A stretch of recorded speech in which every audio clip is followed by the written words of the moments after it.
Hey everybody, welcome back to another episode of the Women's Fittest. I have Sarah Ford Bishop here with me today, and we're back to myth busting, and this one is going to be about training mainly. So I'm really excited. Sarah, how are you doing today?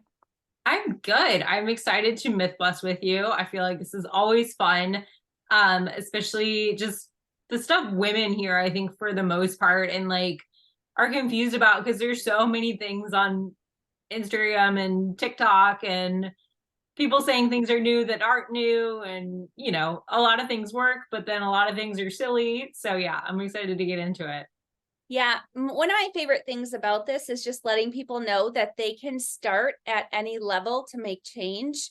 And I think one of the biggest overall myths is that you have to just completely do a 180 with your life in order to make changes in your health and your fitness. And we know that you do have to put a little bit more effort if you want to actually change your physique, but to improve your health, definitely baby steps are a great way to get started and a great way to stay on track, I think. So we're encouraging both, and we're going to talk about both physique changes and pushing things in a little bit more extreme level, as well as like health, just health and lifestyle. I like to cover all of that because I don't want things to be intimidating for people, if that makes Yeah. sense.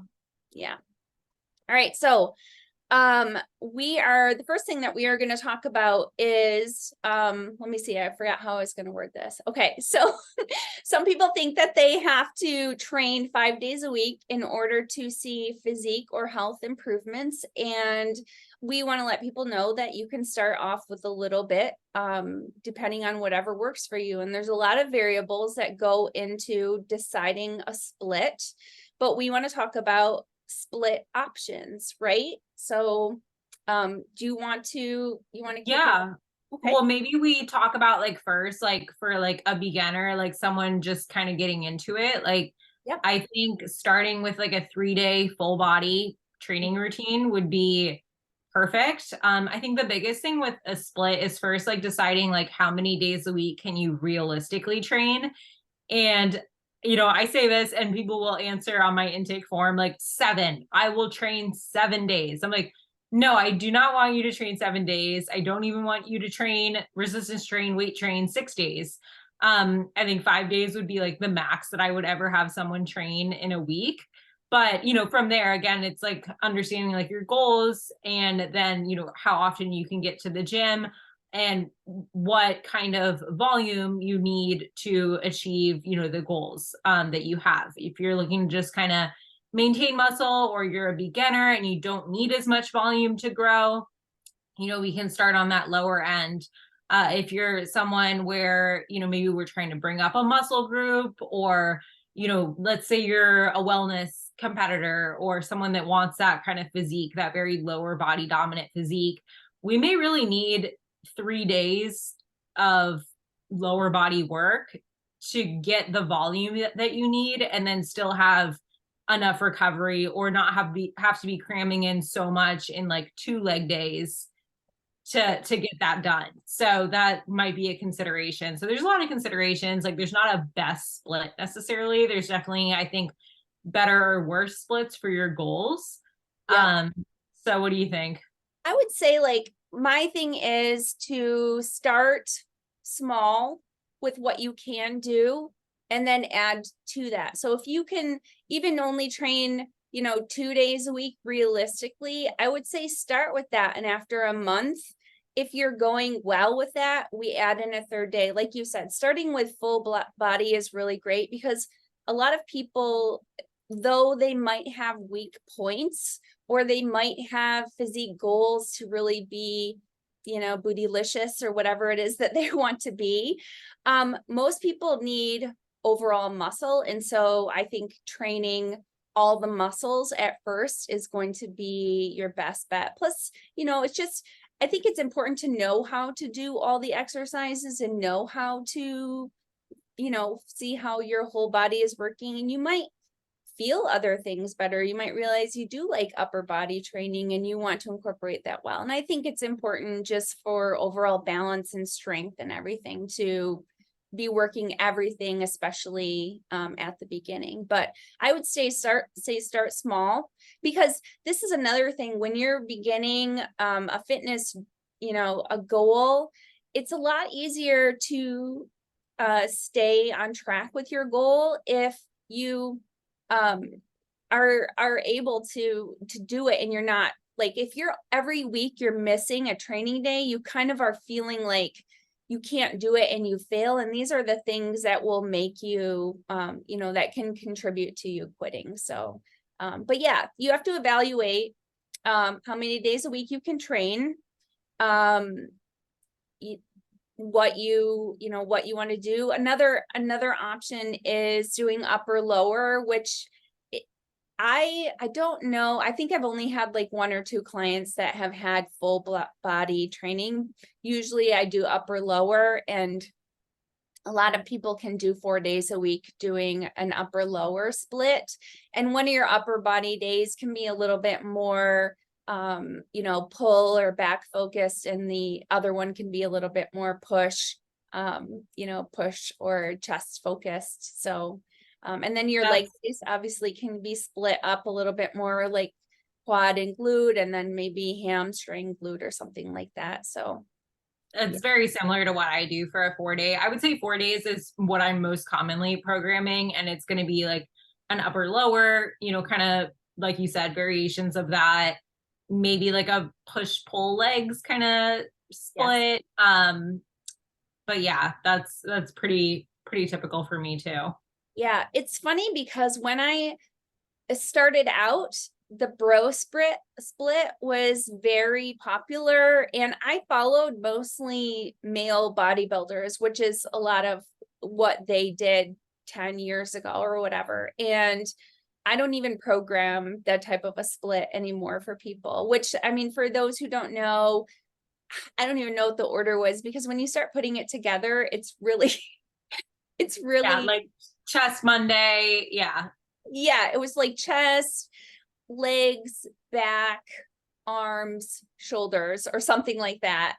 That's actually pretty accurate to what it would be looking at. Sometimes people do legs twice, but we know, and especially for a natural athlete, training frequency is a little bit more effective than, because you don't need a full week to recover a body part before you train it again. So it's better to do these combination type workouts so that you're hitting a muscle group more frequently than it is to like literally blast your legs and then you can't walk for 5 days and then you train them, Right. again. Yeah, because there is such a thing like soreness. So that's like a common question is like, do I need to be getting sore to build muscle? Or if I'm not sore, does that mean I'm doing something wrong? And I think it's like a balance, right? Like we should be getting a little bit sore, like maybe mildly sore, at least, lower body for sure. And then like some, like you should feel like your upper body, like maybe like you're not like debilitatingly sore like the first time you ever go to the gym, but there should be, I think, some soreness.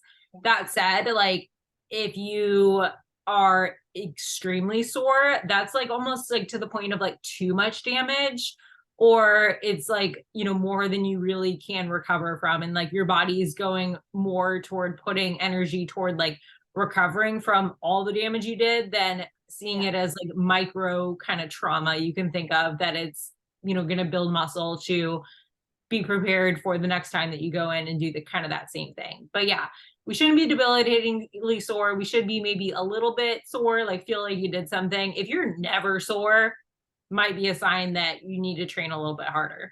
Yeah, I always use the analogy that we are trying to remodel the house, not burn the house down and rebuild it, because you don't have time to rebuild it in a week. So if you're chronically sore, and even people will ask you, like, should I train a sore muscle? Well, again, if you are on a regime, you should know how hard you should be pushing yourself to have a couple of days of soreness in that particular body part and then be able to train it again. Because if you are still sore by your next leg day, there's still going to be that fatigue and you're not going to be able to push yourself you know, you're not going to be able to continue to push yourself and progress. So yeah, definitely recovery is something to, I don't know if we were going to talk about, oh, we are going to talk about that today. Yeah, rest days, right? Rest days. So I had come across this, somebody had posted like a, you know, people are posting like their Twitter and their threads. Yeah. Sarah does a little bit of an eye roll. I did. I didn't mean to. I'm like, I was torn. I was like, do I do it? Like, but then I'm Yeah. like, I don't want to have one more thing like that I have to do and social media. I don't know. It's just, I Yeah. like the idea sort of, but it's also like, Yeah. how much more yelling on the internet do I really want to see and read? Yeah, I know. It is, it's always something, it's always a struggle when something new comes up with social media. So I do follow, um, there's a couple of accounts like this, and they just post these type of things. I just want to say I feel like this is the difference between men and women, because guys can post like stuff like that, I feel like, and then everybody loves it. And girls have to be like, here's a picture of my body and this is what I have to say. You just can't get away with like, I feel like saying stuff doesn't get nearly the following or the traction. But anyways, um, but because I follow a couple of these accounts, I noticed that like there's a lot of people, coaches in the industry, that are saying the same thing. And so I will follow and unfollow some of them because I'm just seeing repeat type stuff. But it lets me know that there's still people who are not knowing the current information. And so I don't think that we can say this stuff enough, honestly. So if you're ever thinking, oh, I already know that, like there's a lot of people who don't already know that. So anyways, this one was it said how to know when your workouts have become an entrenched habit and part of your lifestyle. You need to talk yourself into a day off instead of taking yourself into of talking, oh my gosh, this is not worded well. Instead of talking yourself into going to the gym. I got this. So anyways, like I thought that was interesting because I feel like that was how things were when I began working out. It was like I would work out like 6 days a week or going to the gym 6 or 7 days a week. Like and like I said, I was doing this bro split, so I'd train back and I would do like every single back exercise and I'd be in the gym for like 2 to 3 hours. Part of it would be talking and like, I mean, like obviously I was making some progress, but it was just like not efficient at all. And now I know about rest days. And so like I don't really feel like I'm more advanced and I have to tell myself to take a rest day. Like I know what my Yeah, I think for me hearing that, I think that's more of like a personality thing or like your relationship to the gym and exercise thing. Because I know for me, like I used to be like addicted to going to the gym. Like I like would go there and like just train for exhaustion. Like I was training, like I was addicted to that feeling. I wasn't really after or pursuing what was really going to make me change or what was really going to make me grow. Like I was like I had goals of growing and improving, but like my, quote addiction to the gym and exercise was countering, that. So, for me, like I take rest days now because I respect the gym and I respect the training. But I am definitely still someone still that has to like talk myself more into resting than I do training. But I think that's more like a personality thing or like a stage of your life kind of thing. yeah. And I think a personal growth thing too. It's like it's more removing, like Chris Tuttle talks about this all the time, about removing the emotion from things in Yeah. order to be able to logically clearly see what the goal path is. And I think that this is just kind of one of them. When you're going into the gym, and I know like you were probably, was this during your more anorexic time? So Yeah, and getting out of it too. Like when I was on a 6 day split for a long time, and I had a coach that broke that. So, I like, it was like a thing for me where I felt like, I had to be there, and like I just had to always be doing more, and, not realizing that I didn't even really have the energy by day 5, day 6 to really be putting in the effort Yeah. to train hard. I like prided myself in training hard, right? And I started realizing, just because I had like a feeling that I was dragging ass by those last 2 days, I'm like, well, what if I try 3 days on, 1 day off? So like every third day I'll have a rest day. Yeah. And I started doing that, and I was like, holy shit, like I'm so much stronger now when I don't train more than 3 days in a row. And then eventually, I started training, less often. And now I only train 4 days a week. But, I think for me, like just realizing like how important those rest days were for like my physical output. And then like it's like a mental sharpness in the gym. You know what I mean? I know people listening, I think, know what I mean, where it's like you just feel like out of it, kind of like you're pushing hard, but you're almost going through the motions in a way, Yeah. like, because you're just mentally not connected. And that was like how I would feel like by day 5, day 6. Yeah. Um, And there, again, like, oh, go ahead. no, I was gonna say, and then there was definitely like that component of like the gym was like an escape for me, like a life escape. Yes. Yeah. And so you have to think about, like, this is why I hate that term, that when people say the gym is my therapy, because I do, yeah, like I do think that the gym is therapy for a lot of people, but if you need therapy, you should go to to therapy. And if you're not going to the gym, your mental health probably is suffering. So I get it, but I don't like that term, because as somebody who's gone to therapy and like used it for what its purpose is, I'm like, that's not what the gym is for. Like that didn't help me as far as like what the core root of like my problems were. But anyways, um, I wanted to say though, as far as like, I want to go back to training split. So let's just kind of list off. So you could do like 3 days, 2 days a week, or 3 days a week, full body. You could do like an upper lower, usually upper lower and then a rest day, and then an upper lower and then a rest day is like what I would prescribe. And it's goes these two things tied together, because your rest day is needed, even if you don't want to just like totally kill yourself and then need a rest day. You want to be able to keep the momentum going and distribute the energy more evenly. And so you insert a rest day, either after 2 days or 3 days of training. And I think this is the progression, because I would even do, when I started doing push pull legs, then I realized, okay, I really struggle with training 3 days in a row and then having a rest day. And that's when I moved to 2 days and a rest day. But like, so you can still do a push pull legs. You just have to do a push pull and a rest day, and then a pull legs and then a rest day, and kind of go things in that sort of direction. But Yeah, and I would say too, like having the muscle group that you want to prioritize or that is most like taxing, like the day after a rest day. So for most people, I'm doing a lower upper split, not an upper lower, so that they come in fresh on a leg day. But yeah, yeah, and you could train, like you said, like you could do 2 days on, 1 day off, 2 days on, 2 days off. You could even do legs, rest, upper, rest, legs, upper. Like, there's a lot of ways to kind of go about it. Maybe this is better to like write down for people to see.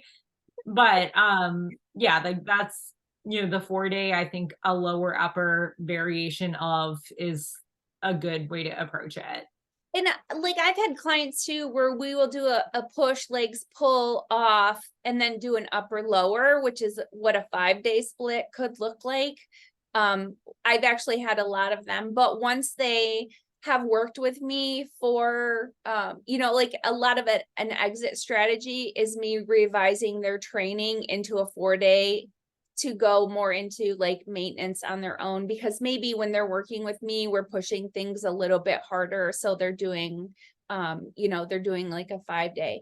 But this is the difference between a beginner and someone who is more advanced, because you're getting more out of the training, and so you're working harder, and that's what you notice when you actually can make more of an exercise. You don't need to do as much volume. You don't have to do as many sets. You don't have to do as many reps. You don't have to be in the gym for, I mean, people always ask about time, and it's just like, well, training setup and stuff puts it makes a difference in how long you're actually in the gym. But I mean, my workouts are anywhere from 45 minutes to an hour and a half tops. Yeah, my leg days take me a long time. My leg days take me 2 hours, and not everyone needs to have that, but I have a lot of different, so the way I train, and maybe we can get into this, is I only have one top set.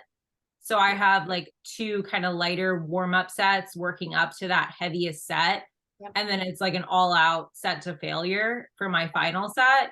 But because of that, like I have like six exercises. So it's a lot of like setup time too and stuff. So Yeah. I think there's a lot, like, I don't think I used to say, like, I used to be more black and white about like training time. And I think it now just kind of depends.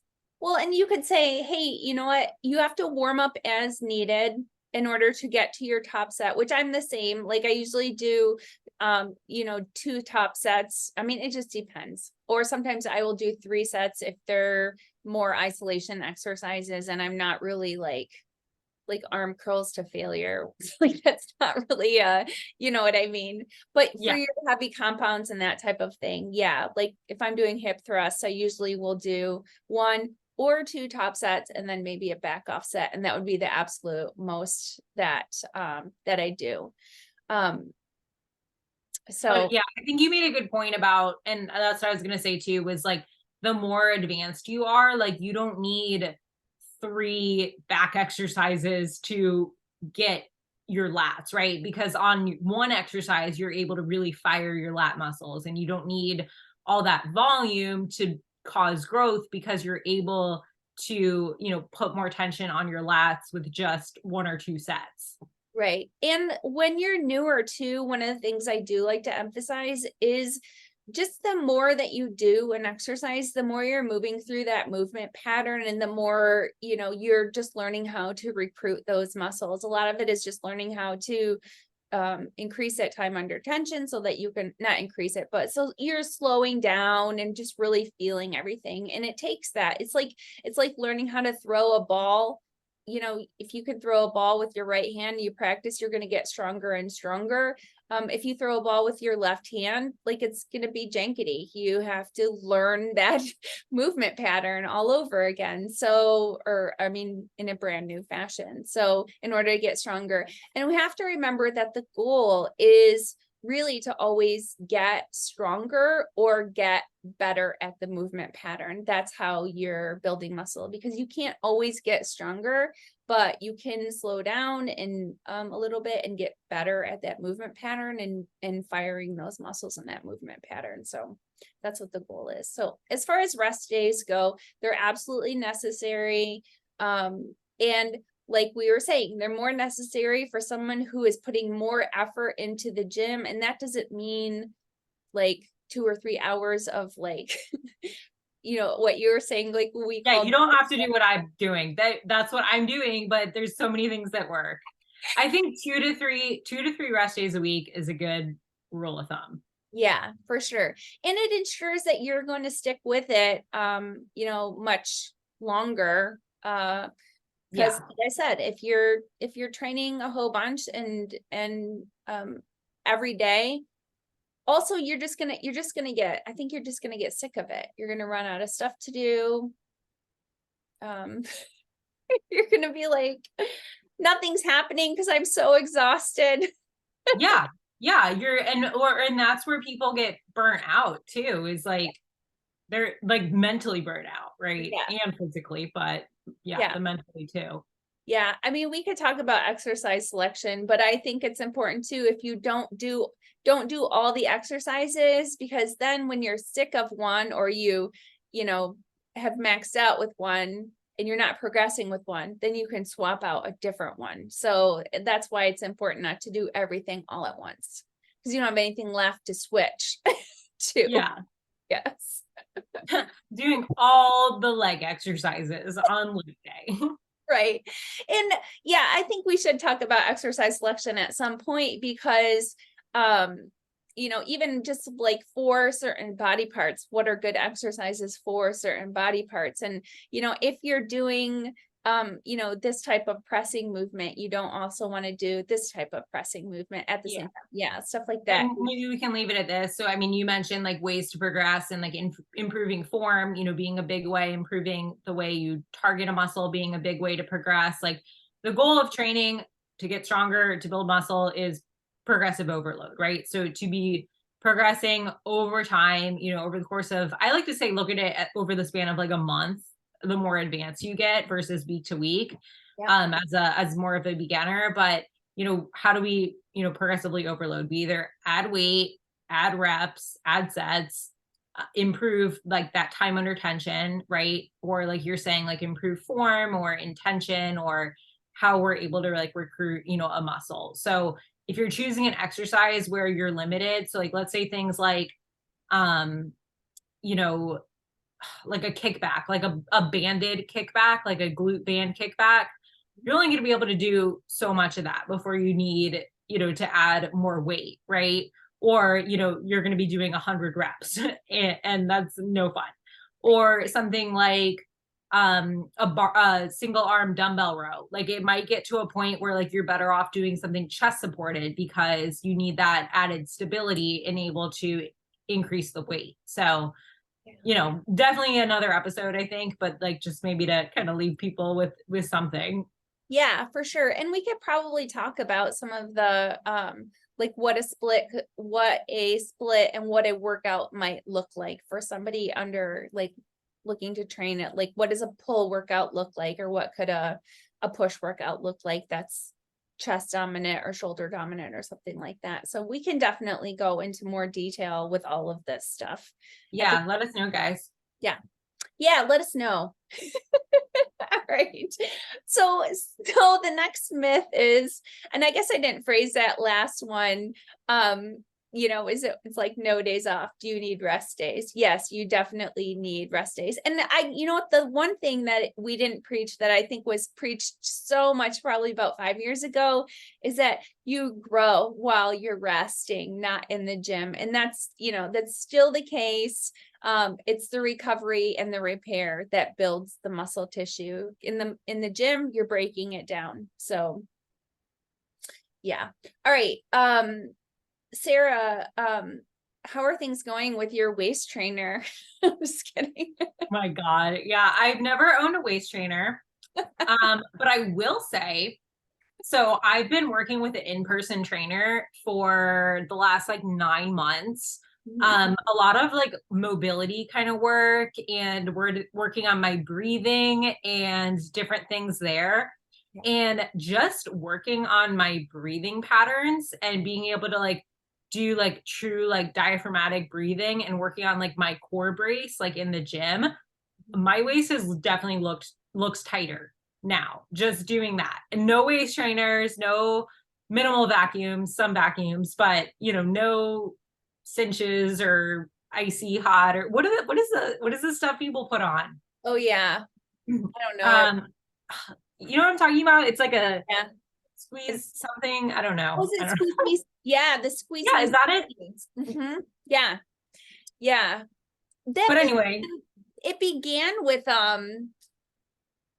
one of the MLM companies that had like a what was that called? I don't know. Like that was a wrap. It was like seaweed or something. Like they were, I don't know. It's like the biggest scam. I kind of know what you're talking about. But yes, if you couldn't tell, I don't really believe in using a waist trainer to Yeah. shrink your waist. I will say wearing a belt when you train or wearing I guess you could say a waist trainer very lightly when you train is sometimes a good way to add just awareness to your core and your breathing, which can help you with, staying tight, engaging your core. but not to where it's like sucking your organs and you can't take a proper inhale, right? Because that's going to put pressure on your pelvic floor and make your lower belly look bigger over Yeah. time. Yeah, definitely. So there's a lot of people, not a lot, but there are people on social media who already have very tiny waists that will advertise that they use a waist trainer. And it's very possible that, I mean, the results of these things are temporary and or can be detrimental just because it's not, I mean, it's not good for you to be squishing your organs around like that. um that sounds so obvious, but it's, it's not. I guess, the bottom line is one of the things that bothers me is there aren't any quick fixes in this. You can be more efficient and more effective with your training the more that you work on all the variables with your, training fitness, all the variables that go into it, the more that you hone those. That's how you, that's your magic pill. Like that's how you expedite this process to the speed that it can be expedited, but there aren't any tricks that are going to get you there sooner. I will say, so obviously we both follow John Jewett and the Jewetts, and I think they're always big advocates for stomach vacuums. And it's another way to train your waist, especially like your TVA, the inner the inner muscles that and I do incorporate vacuums pretty regularly, and I think that there's a couple of things that are really great. Like if you have worked things a little bit too hard in the gym and you have low back pain the next day, which happens sometimes after, like, I would say a leg day or something, that can happen. Doing vacuums do help kind of like stretch that area out because you are kind of sucking everything from the inside. Does help with pelvic floor and other types of things. So I think they're a good exercise and just helps you connect with your core and your waist and everything. I know Yeah. that they've seen results with their waist getting smaller from doing vacuums, and I know that people that do them, I mean, overall it's good. Go for Yeah, it. I definitely notice I have better core control like in my day to day when I do the vacuums more regularly. And then, like I said, too, like just working on like some of these different breathing drills, and really working on like my like really like slow exhales where like on that exhale, I'm thinking about like my belly button going down to my spine and then inhaling through my nose and repeating that kind of pattern. Um, is just a helpful way for me to like relax a little bit too, which helps you like just kind of engage everything better too. Yeah, that awareness is there. I mean, breathing is a huge contributor to a lot of that stuff, just being awareness and being able to connect better with your muscles. So as far as ab training goes, I guess this can't be said enough, but I mean, training abs doesn't give you abs if you have body fat that is covering the abs. So it's not a revelation, doesn't reveal them. You can't spot reduce fat off your abs just by training abs. That'd be cool, but It'd be so cool. I like to say that abs are made in the gym in training, but revealed in the kitchen. yes, with the That's what I like to say because like it is diet that's going to reveal that. And some people, like I've had women be like, "Oh, I want a six pack." And some people just have to diet really hard and get really lean to see that. Like some women, like I'm like this where like I hold more of my body fat like in my thighs and stuff. So I don't have to diet that hard or cut that hard to see ab definition. I could actually just, sleep good for a couple nights and sometimes see it still. But, it's going to be kind of genetic as far as like how low a body fat you need to see abs. And then the more muscle mass that you do have there, the more you're going to see it too. yeah, absolutely. And I am somebody that, I mean, even when I was stepped on stage, it was like I really had like had to crunch down in order to, I have more like the lines and I don't have like the six pack. That's what's too, is like people have different shape abs for sure. Like yeah, I call that, like my friend Nicole has that, where it's more like a Victoria's Secret model Yes. abs. You know what I mean? And Yeah. and I have like the chicken nugget blocky abs. Like it's just genetic, I think, you know.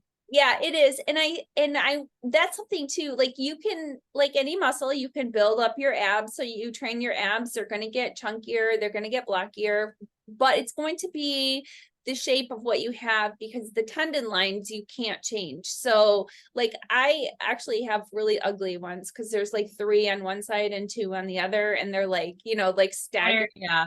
When you Yeah. get really lean, you can see weird stuff. Yes.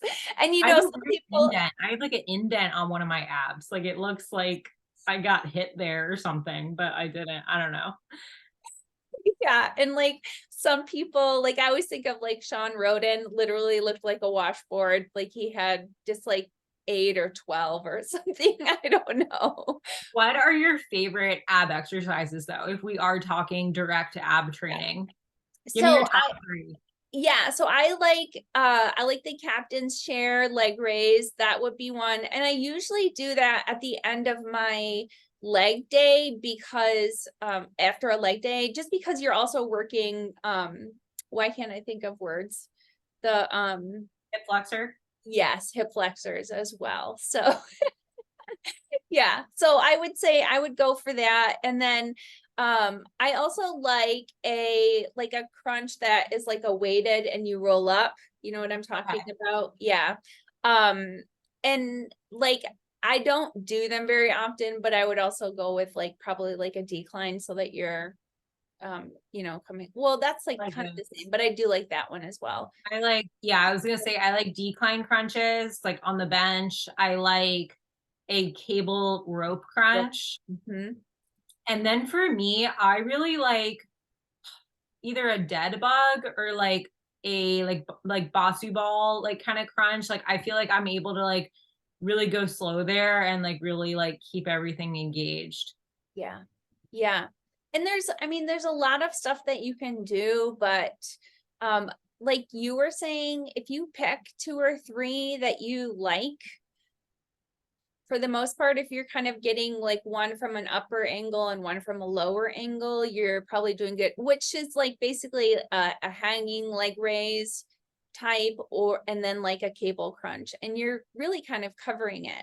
I want to say I still see people doing this, and I don't know exactly what their intention is when they do it, but doing a weighted side crunch, to me, like you'll see people like holding a So like weight. a bicycle crunch kind of. Yes. Yeah. Yeah.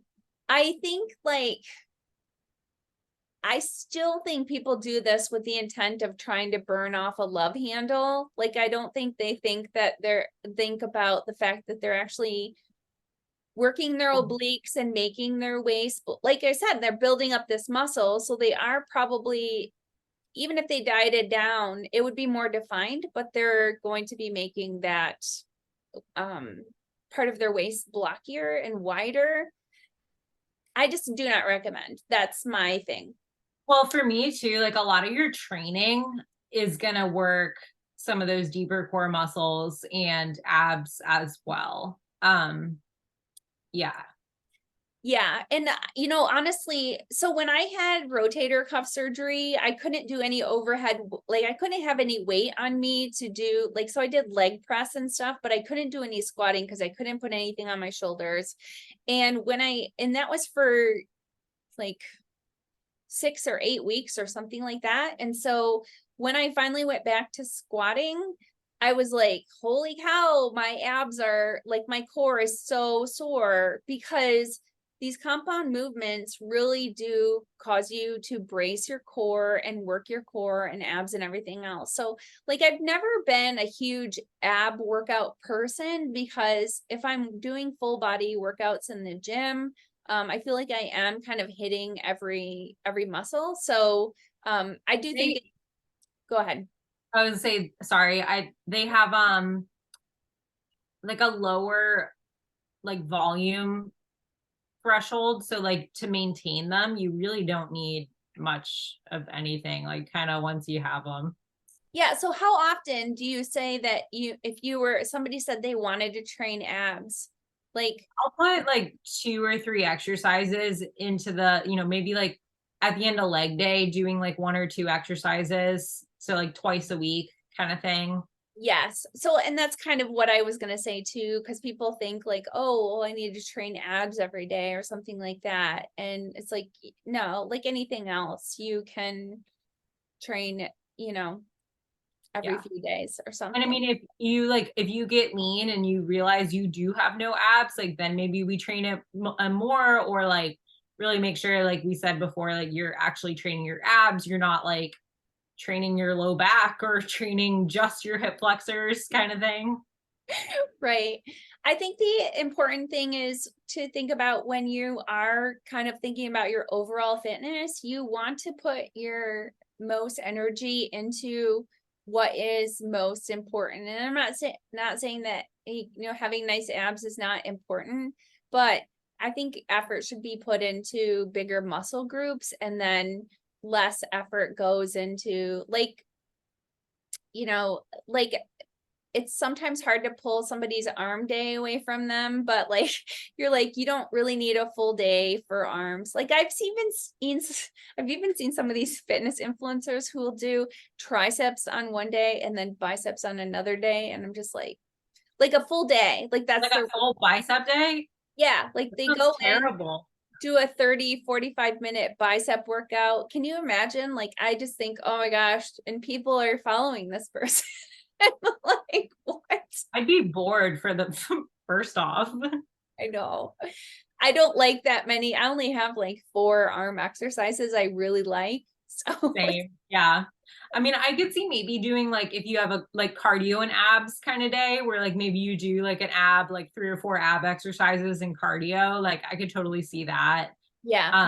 I think just the biggest lie ever is, oh, I'll do abs when I go home.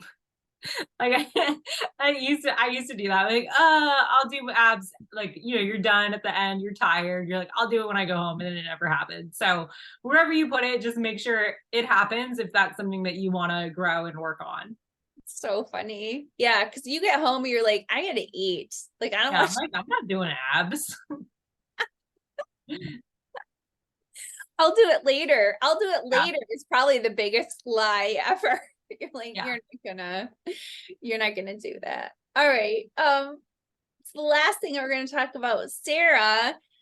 Do you have to lighten up your training around your menstrual cycle? Yes. So cycle syncing workouts are super popular right now, or phasing your training with your menstrual cycle. Yeah. And my thing will always be listen to your body, pay attention to biofeedback. Yeah. And with that, you are not a delicate flower. So if you are feeling a little bit, and this goes like on your cycle, before your cycle, on a random Tuesday in the middle of the month, whatever it is, if you're feeling really, just kind of tired, like a little mentally out of it, sometimes just going to the gym, getting moving and saying like, hey, I'm going to at least stay at an RPE 7 or 8 and just see what happens. Sometimes you start that way, and sometimes that is what happens. Like you're like, yeah, I'm going to stay at an RPE 7, 8. Everything feels heavy today. Or you get in there, you do your warm ups, you start going, and you're like, oh, like I'm a little stronger than I think. Like now that I'm kind of moving and getting going here. So I think like pay attention to your body. Like I notice 2 or 3 days before my period starts, I do notice a little dip to strength, a little dip to energy. So I just know that. I don't try to go lower, or I don't try to lighten the load. But if I do see my numbers dip in the gym, I don't beat myself up for it. Right. That's, I think, the big thing. And I think if your periods or your cycles are debilitating, like you are so crampy, like you are like bleeding through tampons, I think that's something to dive deeper into. I think, yes, like auto regulate, take some extra rest days, even just take 1 extra rest day in general. If you're feeling out, I feel like that's always a good kind of strategy, is just give yourself an extra day off if you feel really shitty. But back to what I was saying is like, if your periods are that debilitating, like definitely like dive deeper into that, get some lab work done, like reach out to a doctor, coach, let your coach know, because that's like a sign of something to dig deeper into. Yeah, yeah, absolutely. One of the other things too is you can hit this from a nutrition standpoint, which I have done this with clients, and like I said, I only do it if this is a pattern that we're seeing. And a lot of times if you're working with me, so you're on a set meal plan, or at least at least macronutrient plan. And so a lot of times when people get closer to their period, if we notice a little bit more fatigue and cravings are popping up, I'll give them an extra 200 or 300 calories within about a week span or less of their period. And sometimes just getting a little bit more calories can help with some of that fatigue, and then they're able to push more through the gym. Because if you are craving stuff and you do burn a little bit more calories as you get closer to your period because of that. I think it's because of the progesterone, but Yep. then you might be a little bit more anxious, and then that's going to cause more fatigue because you're like, I'm craving stuff. I can't have it right now, or I don't have enough calories to work this in. And so we'll bump that up. And if it works well for a client, usually, if you have more calories to put more energy into the gym, it's going to be a wash, and you're not going to be gaining any weight during that time. I mean, unless it's water weight or whatever, but we don't see really a lot of physique changes. So yeah, that's another way to look at things. Now, I'm not telling somebody to go eat a lot more around their period, because this should be regulated, because we want things to still be progressing, allowing people to progress in a manner. It's like add some extra oatmeal, or, maybe do like an extra like snack at the end of the night kind of thing. Right. Yeah, because I mean, if you're really hungry, then you can add another, chicken, broccoli, and rice meal, and it's going to, it's going to help. I always think about something that Missy Truscott said when she was on here. She's like, when I'm having cravings around my period, she goes, I just go about my day, and if I want to eat something, like if I'm having a cravings for something that's not on my plan, I always tell myself, you haven't even had all your meals yet. So make sure that you've had all your meals for the day before you start deviating from your plan, because you might just be hungry and you might need to eat a meal sooner than what you had intended. And a lot of times that just works out. Like you get all your meals in and you're just like, oh, I was just hungry. Yeah. I don't really want it. Yeah. Yeah. So there's definitely more disciplined ways to go through this, but yeah. And then as far as training goes, I've had some of my best PRs on around, yeah. Strong when my cycle actually starts, like when, like it's weird. Yeah. This is one of the things that I think, Sarah, you would encourage people as well, is just to be a lot more aware with what your body is capable of doing and how you feel about stuff, because that auto regulation is very, very helpful.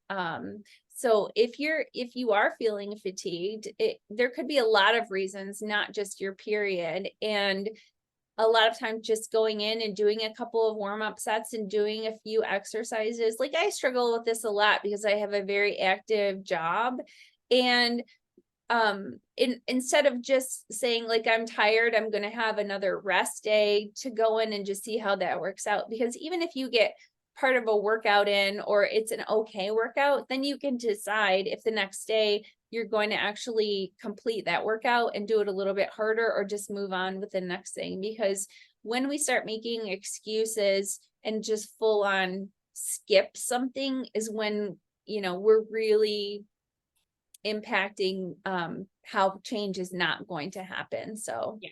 And yeah. this, I think, goes back to like how we kind of started talking about rest days. Like, are you someone, this is what I always say is, are you a need to be reminded to get your butt off the couch person, or are you someone that needs to be reminded to like sit your butt down? Right. And if you're usually someone where your coach, or, you're always having to be like, oh, I really need to get to the gym in general, or I really need to get my steps in general, then you maybe go to the gym and show up. If you're someone that, we're always telling you, please take your rest day. Please stop doing extra cardio. Maybe you take the rest day and let yourself chill a little bit. Yeah. Yep. And it's hard because you always want your training to be your primary form of exercise, because this is what is going to help build your muscle and change your physique. And a lot of times people will add in a lot of other things. You know, I personally have a lot of steps because of my job, and it's like upstairs with a backpack vacuum, and it causes a lot of fatigue. And so trying to manage that and making sure that training at the gym is a priority, because I can be like, oh, I got my exercise in, but it's not the exercise that is going to maintain my muscle and change my physique. And so, like I said, working with a coach can be very helpful, helping you work all that stuff out. And I just want to throw this out there too. If you do have a very fatiguing, taxing job, you can focus more on training on the weekends. I've had a lot of clients do that as well, so that they're only having, 1 or 2 training days during the weekday when they're kind of too tired. And sometimes we make them easier and we put their more, their heavier, more fatiguing training sessions on the weekends when they're not getting the energy deficit from their job or whatever it is. So there's always ways to work around it. It's just a matter of if you want to make that change or not, Yeah, I like that. Nice. All right, Sarah, I think we covered some good stuff. If anybody wants us to cover anything in particular, let us know. Supplements would probably be a good one. I get a lot of questions about supplements. Maybe we'll go back to doing a more nutrition based one next time, but it's fun. It's fun myth busting with you, Sarah. I appreciate you. Thanks for having me on, as always. Very nice. You can find Sarah on Instagram. Her Instagram account is it Sarah Bishop Fitness? What It's is at Sarah Ford Bishop. At Sarah Ford Bishop. And your Website yes. is sarahbishopfitness.com. Yeah. I got it. All right, you guys, you can find us on all social media platforms at The Women's Fittest or Buffcake22, and listen on any podcast platform. You can also find this on my YouTube at Buffcake22. And thanks for listening and watching. Remember that healthy looks different on everybody. Have a great day. Thank you.